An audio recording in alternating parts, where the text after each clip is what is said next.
ಹೋದ ವರ್ಷನೂ ಕೂಡ ಗಿಲ್ಲಿಯವರು ಈ ಕಾರ್ಯಕ್ರಮ ಬಂದಿದ್ದರು. ಅವಾಗ ಕಾಮಿಡಿ ಕಿಲಾಡಿಗಳು ಇದರೊಳಗೆ ರಿಯಾಲಿಟಿ ಶೋದೊಳಗಿದ್ರು. ತಾಯಿಯ ಆಶೀರ್ವಾದ ಏನೋ ಗೊತ್ತಿಲ್ಲ, ಇವತ್ತು ಬಿಗ್ ಬಾಸ್ದ ಒಬ್ಬ ವಿನ್ನರ್ ಆಗಿ ಕೂಡ ಈ ಕ್ಷೇತ್ರಕ್ಕೆ ಬರ್ತಾರೆ ಅಂತಂದರೆ ತಾಯಿಯ ಶಕ್ತಿ ಮತ್ತು ಅವರಲ್ಲಿರ್ತಕ್ಕಂಥ ಭಕ್ತಿನೇ ಇದಕ್ಕೆಲ್ಲ ಕಾರಣ ಅನ್ನುವಂಥದ್ದನ್ನು ನಾವು ಅರ್ಥ ಮಾಡ್ಕೊಳ್ಬೇಕು. ಎಷ್ಟು ಸರಳ ಮನುಷ್ಯ ಅಂತಂದರೆ, ನಾನು ಅವ್ರ ಸಂಪರ್ಕನೂ ಮಾಡಲಿಲ್ಲ, ಕಾಂಟ್ಯಾಕ್ಟೂ ಮಾಡಲಿಲ್ಲ, ಹತ್ರನೂ ಇಲ್ಲ, ಫೋನ್ಯಾಗ ಬರೀ ಮಾತನಾಡಿರೋದು. ಬರಬೇಕಪ್ಪ ಅಂತಂದ್ವಿ, ಬಂದುಬಿಟ್ರು ಅಷ್ಟೇ. ಕಾವ್ಯಕ್ಕೂ ಕೂಡ ಅಷ್ಟೇ. ಇವರೆಲ್ಲ ಒಂದು ಕೊಂಡಿಯಾಗಿ ನಿಂತ್ಕೊಂಡವ್ರು ಯಾರು ಅಂತಂದರೆ ನಮ್ಮ ಶ್ರೀಕಾಂತ್ ಪ್ರಸಾದ್ ಅವರನ್ನು ಈ ಸಂದರ್ಭದಲ್ಲಿ ನೆನೆಸ್ತೇವೆ, ಅವರನ್ನು ಅಭಿನಂದಿಸ್ತೇವೆ. ತಾಯಿ ಆಶೀರ್ವಾದದಿಂದ ಇವರು ಇನ್ನೂ ಕೂಡ ಬೆಳೀತಾರೆ. ಅದಕ್ಕೆ ಇವತ್ತು ನಡೆದಿರುವಂಥ ಈ ಒಂದು ಧರ್ಮಸಭೆಯ ಇವತ್ತು ನನ್ನ ಹುಕ್ಕೇರಿಯ ಪರಮ ಪೂಜ್ಯರು ಈ ವೇದಿಕೆ ಮೇಲೆ ಇದ್ದಾಗನೇ ಆ ಒಂದು ಗಿಲ್ಲಿ ನಟ ವೇದಿಕೆಗೆ ಬಂದಾಗ ಒಂದು ಎಂಥ ಸಂದೇಶ ಆಯಿತು ಅಂತಂದರೆ, ಇನ್ನು ಮುಂದಿನ ವರ್ಷ ಬರಬೇಕು ಅಂತಂದರೆ ಬಾನೆತ್ರಕ್ಕೆ ಹೋಗಿ ಮತ್ತೆ ಈ ಜಗಕ್ಕೆ ಅವು ಬರುವಂಗ ಆ ವ್ಯಕ್ತಿ ಆಗಲಿ ಅಂತಕ್ಕಂಥ ಮಾತನ್ನು ಈ ಸಂದರ್ಭದಲ್ಲಿ ಹೇಳ್ತಾ, ಯಾಕೆಂದರೆ ಒಂದು ದೊಡ್ಡ ಎಡಿ ಜೊತೆಗೆ ಸಣ್ಣ ಎಡಿನೂ ಕೂಡ ಬದುಕ್ತೈತೆ ಅನ್ನೋಕ್ಕೆ ಕಾವ್ಯನೂ ಕೂಡ ಕಾರಣ.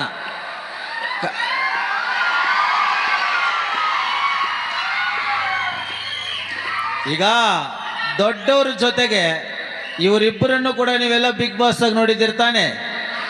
ದೊಡ್ಡ ಏಡಿ ಯಾವುದು? ಗಿಲ್ಲಿ. ಸಣ್ಣ ಏಡಿ ಯಾವುದು? ದೊಡ್ಡದು ಸಣ್ಣದು ಇಲ್ಲೇ ಕರ್ಕೊಂಬಂದೀವಿ ನಾವು ಇವತ್ತು. ಏನು ದೊಡ್ಡದು ಸಣ್ಣದು ಏನಿಲ್ಲ ಸ್ವಾಮಿ, ಇಬ್ಬರು ದೊಡ್ಡ ಏಣಿಗಳೇ. ಭಾಳ ಖುಷಿ ಆಯಿತು ಇವತ್ತು.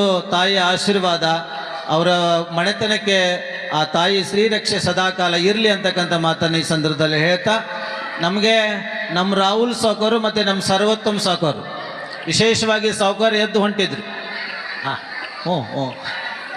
ಸಾವುಕಾರಿಗೆ ನಾನು ಒಂದು ಮಾತೇನು ಹೇಳಿದೆ ಅಂತಂದರೆ, ಆನಂತರ ನಮ್ಮ ಭಾಗದ ಒಂದು ಬಡ ಕುಟುಂಬದಿಂದ ಬಂದಂಥ ಒಬ್ಬ ನಟ ಇವತ್ತು ಬಿಗ್ ಬಾಸ್ ವಿನ್ನರ್ ಆಗಿ ಬರ್ತಾ ಇದ್ದೇನೆ ಸಾವುಕಾರ, ಒಂದು 2 ನಿಮಿಷ ಕುತ್ಕೊಳ್ರಿ ಅಂತ ಹೇಳಿದಾಗ ಸಾವುಕಾರನು ಕೂಡ ಕುತ್ಕೊಂಡಿದ್ದನ್ನು ನೋಡಿದರೆ ನಮ್ಗೆ ಭಾಳ ಖುಷಿ ಆಗ್ತದೆ. ಇವತ್ತು ಸರ್ಕಾರದ ಒಳಗೆ ಒಬ್ಬ ಮುಜರಾಯಿ ಇಲಾಖೆ ಒಬ್ಬ ಸದಸ್ಯನಾಗಬೇಕಾದ್ರೆ ಯಾರು ಕಾರಣ ಅಂತಂದರೆ ಒಂದು ಸತೀಶ್ ಜಾರಕಿಹೊಳಿ, ಒಂದು ಮಾಂತೇಶ್ ಕೌಜುಲಿಗೆ ಅವರು ಕೂಡ ಕಾರಣ ಅಂತಕ್ಕಂಥದ್ದು. ನಾವು ಜಾರಕಿಹೊಳಿ ಕುಟುಂಬಕ್ಕೆ ಬರಲಿ ಒಂದು ಜೋರಾದ ಚಪ್ಪಾಳೆ ಮುಖಾಂತರವಾಗಿ ಆ ಕುಟುಂಬವನ್ನು ನಾವೆಲ್ಲರೂ ಕೂಡ ಅಭಿನಂದಿಸೋಣ ಅಂತಕ್ಕಂಥ ಮಾತನ್ನು ಹೇಳ್ತಾ, ಭವಾನಿ ಕುಂದು ನಾಯ್ಕ ಅವರು. ಎಲ್ಲ ಚೆನ್ನಾಗಿದ್ದೀರಾ?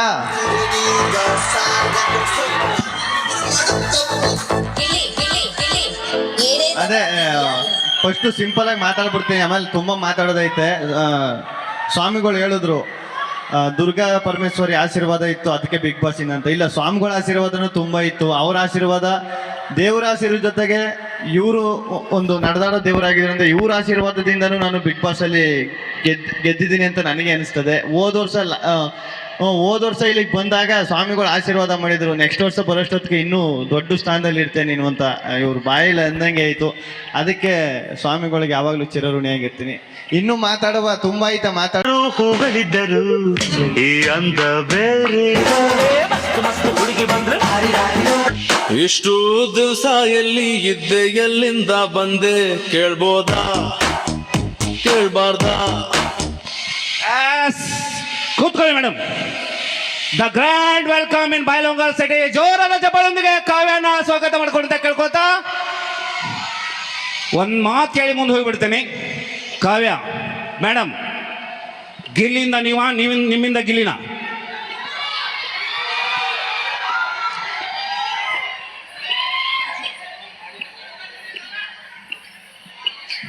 ಇವ್ರು ಎಲ್ಲರಿಂದ ನಾವಿಬ್ರು. ಥ್ಯಾಂಕ್ ಯು ಮೇಡಮ್, ಕೂತ್ಕೊಳ್ಳಿ. ಈಗ ಗಿಲ್ಲಿ ಹಾಗೆ ಬರಲ್ಲ. ಸೊ ಮಂಡ್ಯದ ಮಳವಳ್ಳಿಯ ಗಂಡು, ಹಳ್ಳಿಯ ಹೈದ, ಮಾತಿನ ಮಲ್ಲ, ಜಾಲಿ ಜಾಲಿ ಎಲ್ಲ ಖಾಲಿ ಅಂತ ಹೇಳಿ ಇಡೀ ಕರ್ನಾಟಕ ಅಷ್ಟೇ ಅಲ್ಲ ದೇಶದಲ್ಲೇ ಒಂದು ದೊಡ್ಡ ಹವಾ ಮಾಡಿ ಒಂದು ದೊಡ್ಡ ಸಾಧನೆಯನ್ನು ಮಾಡಿ ಹಳ್ಳಿ ಹೈದ ಇವತ್ತು ಬಿಗ್ ಬಾಸ್ ಆಗಿ ನಮ್ಮೆಲ್ಲರ ಪ್ರೀತಿಯನ್ನು ಗಳಿಸಿದಾನೆ. ಸೊ ಬರೋಕ್ಕಿಂತ ಮೊದಲು ಒಂದು ಹಾಡು ಇರುತ್ತೆ ನಿಮಗೂ. ಏನು ಬೇಡ ಬಿಡಿ, ಕೂತ್ಕೊತೀನಿ ಹೋಗಿ. Sir music. ಯಾರಿವನು? ಗಂಡು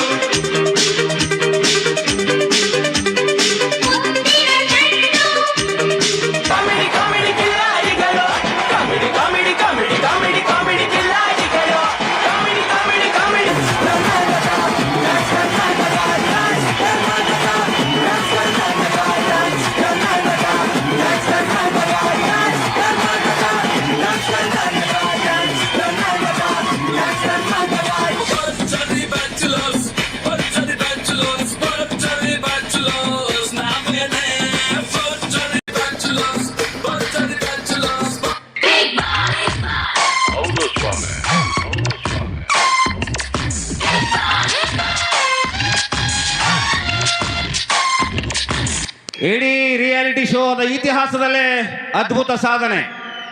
40 ಕೋಟಿ ಓಟನ್ನ ತಗೊಂಡು ಪಕ್ಕದಲ್ಲಿರ್ತಕ್ಕಂಥ ಕಾವ್ಯನ್ನ ಕಾಡಿಸಿ ಪ್ರಶಸ್ತಿ ಗೆದ್ದ ಹೀರೋಗೆ ಬರಲಿ ಒಂದು ಜೋರಾದ ಚಪ್ಪಾಳೆ.